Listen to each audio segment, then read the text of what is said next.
పాము కాటు గురించి తెలుసుకుందాం. మన ఇండియాలో ప్రతి సంవత్సరానికి 50,000కు పైగా పాము కాటుతో చనిపోతున్నారు. మన దేశంలో 80% విషం లేని పాములు, 20% విషమున్న పాములు. ఈ 20%లో 7% పాముల వల్ల మాత్రమే మనిషి చనిపోతాడు. ఈ విషపాములను మెయిన్గా 2 రకాలుగా డివైడ్ చేయవచ్చు: haemotoxic and neurotoxic. Haemotoxic snake venom. ఇది మనిషి యొక్క కార్డియాక్ సిస్టమ్ని డ్యామేజ్ చేయడం ద్వారా మనిషి చనిపోతాడు. ఈ type snakes example Russell's viper అంటే రక్త పెంజర, సాస్కేల్ వైపర్స్, ఇసుక పెంజర, పిట్ వైపర్స్. హీమోటాక్సిక్ స్నేక్ కరిచిన ప్లేస్లో బ్లీడింగ్ అవుతుంది. అలాగే ఐవిన్ లైన్ ద్వారా బ్లడ్ వస్తుంది. లేట్ అయ్యే కొద్దీ అన్ని పార్ట్స్ నుంచి బ్లడ్ వస్తుంది. దానివల్ల కిడ్నీ ఫెయిల్ అయి మనిషి చనిపోయే అవకాశం ఉంది. Second, neurotoxic snake venom. ఇది మన నర్వస్ సిస్టమ్ని తొందరగా నాశనం చేసి చనిపోవడానికి దారితీస్తుంది. ఈ టైప్ స్నేక్స్ త్రాచుపాములు, కట్లపాము, coral reef snake and king cobras. Neurotoxic snakes అయితే సివియర్ పెయిన్ అండ్ పక్షవాతము, రెస్పిరేటరీ పెరాలసిస్ వస్తుంది. విషమున్న పాము లేని పాము కరిచిందా అని ఇలా తెలుసుకోవచ్చు. 2 టీత్ మార్క్స్ పక్కపక్కనే ఉంటే అది విషమున్న పాము. అన్ని టీత్ మార్క్స్ సెమీ సర్కిల్ లాగా ఉంటే అది విషం లేని పాము. పాము కరిస్తే ఏం చేయాలి, ఏం చేయకూడదు? ఏ పాము కరిచినా దాన్ని చూస్తే ఓకే, లేకపోతే ఏం భయపడవద్దు. ఆ పాము చూస్తే దగ్గర ఉన్నవారికి గుర్తులు చెప్పాలి. మీరు కానీ మీ దగ్గర ఉన్నవారు కానీ ఆ పాముని చంపడానికి ట్రై చేయవద్దు. ఎందుకంటే దాన్ని చంపే క్రమంలో మీకు టైం వేస్ట్, ఇతరులకు ప్రమాదం జరిగే అవకాశం ఉంది. మీరు ఆ పాము కరిచిన ప్లేస్ నుంచి కొంచెం సేఫ్ ప్లేస్లో ఉండి ఇతరుల సహాయంతో దగ్గరలో ఉన్న హాస్పిటల్కి లేదా హెల్త్ సెంటర్కి కానీ తీసుకెళ్ళాలి. వాటిలో మెయిన్గా యాంటీ స్నేక్ వీనం, అలాగే శ్వాస అందించే ఎక్విప్మెంట్స్ ఉండే విధంగా చూసుకోవడం మంచిది. జనరల్గా పాము కాటుకి గురైన వ్యక్తి భయపడడం, టెన్షన్ పడడం, నొప్పికి గురవ్వడం సహజమే.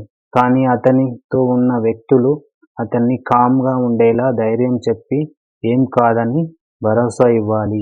కరిచిన అవయవాన్ని కదల్చకుండా చూసుకోవాలి. ఎందుకంటే కదిలిస్తే బ్లడ్ సర్క్యులేషన్ ఎక్కువయ్యి లింఫాటిక్స్ సిస్టమ్ ద్వారా విషము తొందరగా పైకి వెళ్ళే అవకాశం ఉంది. సాధారణంగా విషము కొంచెం బరువుగానే ఉంటుంది.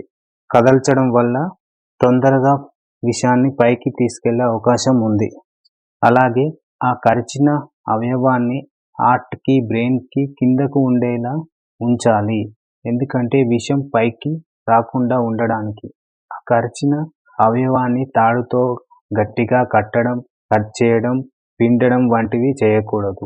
ఆ తాడుని విషం ఎక్కకుండా ఉంటుందని మనం కడతాం, కానీ దానివల్ల నష్టమే జరుగుతుంది. ఎలా అంటే టైట్గా కట్టడం వల్ల కింద పార్ట్కి బ్లడ్ ఫ్లో ఆగి ఆ పార్ట్ డ్యామేజ్ అయ్యే అవకాశం ఉంది. ఆ తాడుని హాస్పిటల్లో విప్పడం వల్ల విషం ఒకేసారి పైకి రిలీజ్ అవుతుంది. కట్ చేయడం వల్ల నరాలు తెగిపోయే అవకాశం ఉంది. నోటితో విషాన్ని లాగకూడదు. దానివల్ల నోటిలో ఉండే బ్యాక్టీరియా అందులో ప్రవేశించి నష్టం తప్ప విషం బయటకు రాదు. అలాగే ఐస్ పెట్టడం, ఆల్కహాల్ తాగడం, పాము మంత్రం అని టైం వేస్ట్ చేయొద్దు. బ్యాండేజ్ ఉంటే లూజ్గా కట్టడం మంచిది. పెయిన్ కిల్లర్ కూడా ఉపయోగించకూడదు. కరిచిన అవయవానికి ఏమైనా గోల్డ్ చైన్స్ కానీ ఏమైనా రింగులు ఉంటే తీసేయడం మంచిది. అక్కడ వాపు రావడం వల్ల మళ్ళీ తీయడానికి ఇబ్బందిగా అయ్యే అవకాశం ఉంది. ఏ పాము కరిచినా దాన్ని చూడకపోయినా పర్వాలేదు. ఎందుకంటే మనకు ఇచ్చే యాంటీ స్నేక్ వీనం అన్ని పాములకు ఒకటేలా. ఈ యాంటీ స్నేక్ వీనంని గుర్రాల నుండి తయారు చేస్తారు. ఈ గుర్రాలకు రకరకాల పాముల విషాన్ని కొంత మోతాదులో ఎక్కించి వాటిలో యాంటీబాడీస్ తయారు కాగానే వాటిని సేకరించి ప్యూరిఫై చేసి యాంటీ స్నేక్ వీనంని తయారు చేస్తారు.